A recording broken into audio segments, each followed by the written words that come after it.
Shalom. Well, people always asking about, dealing with sea moss as an Israelite.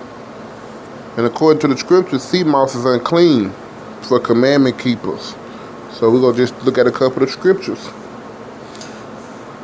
First scripture is Leviticus 11:45-47. And it reads as follows. For I am the Lord that bringeth you up out of the land of Egypt to be your God. Ye shall therefore be holy, for I am holy. And we all know that the word holy means separate. So when it comes to being holy, you're separated from doing what everybody else is doing. 46, this is the law of the beast and of the fowl and of every living creature that moveth in the waters and of every creature that creepeth upon the earth, to make a difference between the unclean and the clean, and between the beast that may be eaten and the beast that may not be eaten. And this verse is just referring to the whole chapter of chapter 11, because it tells you the clean and unclean animals. So we're going to go back and let's find where it talks about water creatures. And here it starts at verse 9. These shall you eat, all that are in the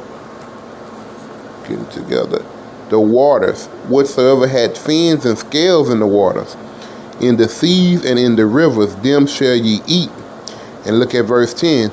And all that have not fins and scales in the seas and in the rivers, of all that move in the waters, and of any living thing which is in the waters, they shall be an abomination unto you.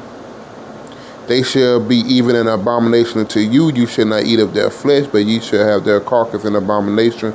Whatsoever had no fins nor scales in the waters, that should be an abomination to you. Well, verse 10, it say of any living thing which is in the waters. Sea moss is a living thing.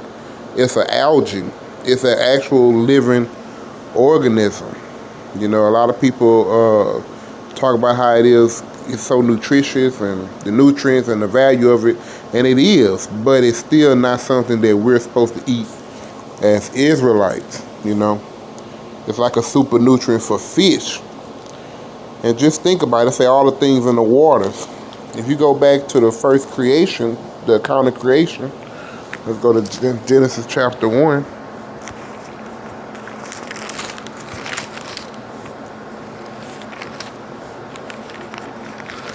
The Most High tells us what we can eat.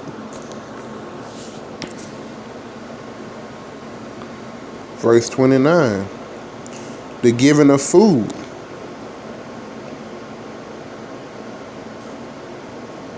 And God said, behold, Genesis 1, verse 29, and God said, behold, I have given you every herb bearing seed, which is upon the face of all the earth, and every tree which is the fruit of a tree yielding seed. I messed it up. And God said, behold, I have given you every herb bearing seed, which is upon the face of all the earth, and every tree which is the fruit of a tree yielding seed, to you it shall be for meat. This verse right here say, which is upon the face of the earth. The waters and the earth are two totally different things. And he explained it in the beginning of creation. Let's see. Where is it? Look at Genesis 1,